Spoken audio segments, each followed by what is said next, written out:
উত্তর আয়ারল্যান্ডের ছোট শহর বালিমিনা পরপর দুরাত ধরে রূপ নিয়েছে এক দাঙ্গাপূর্ণ আতঙ্কের নগরীতে। এক কিশোরীকে কেন্দ্র করে উঠেছে গুরুতর যৌন নির্যাতনের অভিযুক্ত রোমানিয়ান বংশোদ্ভূত দুই কিশোর। এই ঘটনাকে ঘিরেই শুরু হয়েছে এক মোমবাতি মিছিল, যেখানে অংশগ্রহণকারীরা ন্যায় বিচারের দাবি জানাতে রাস্তায় নামেন। কিন্তু সেই শান্তিপূর্ণ উদ্যোগ দ্রুত রূপ নেয় সহিংস বিক্ষোভে। মুখোশধারী দাঙ্গাকারীরা ঘরবাড়ি ও গাড়িতে আগুন ধরিয়ে দেয়, পুলিশের ওপর ছড়ে মলটোভ ককটেল, ইট পাটকেল এবং লোহার রড। অন্তত 15 জন পুলিশ কর্মকর্তা আহত হয়েছেন এই সহিংসতায়।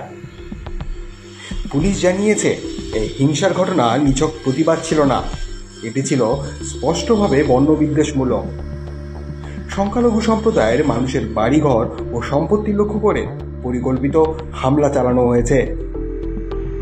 বিশেষজ্ঞরা বলছেন, এই ঘটনার পেছনে সোশ্যাল মিডিয়া ছড়িয়ে পড়া ভুল তথ্য ও ঘৃণার বার্তাও বড় ভূমিকা রেখেছে। চরম ডানপন্থী উগ্রবাদী গোষ্ঠীগুলো এই ঘটনাকে ইচ্ছাকৃতভাবে ব্যবহার করেছে ঘৃণা ও বিভেদের রাজনীতি ছড়াতে। স্থানীয় প্রশাসন ও মানবাধিকার সংস্থাগুলো উদ্বেগ প্রকাশ করে বলেছে, এমন সহিংসতা শুধু আইন শৃঙ্খলার হুমকি নয়, এটি সমাজের গভীরে থাকা বৈষম্য ও অসহিষ্ণুতার প্রতিচ্ছবি।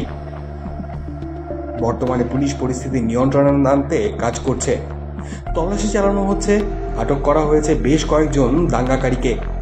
কিন্তু প্রশ্ন থেকেই যাচ্ছে, এই কিশোরী নির্যাতনের অভিযোগ ঘিরে কেন এমন বর্ণবিদ্বেষ, কেন এই উগ্রতা?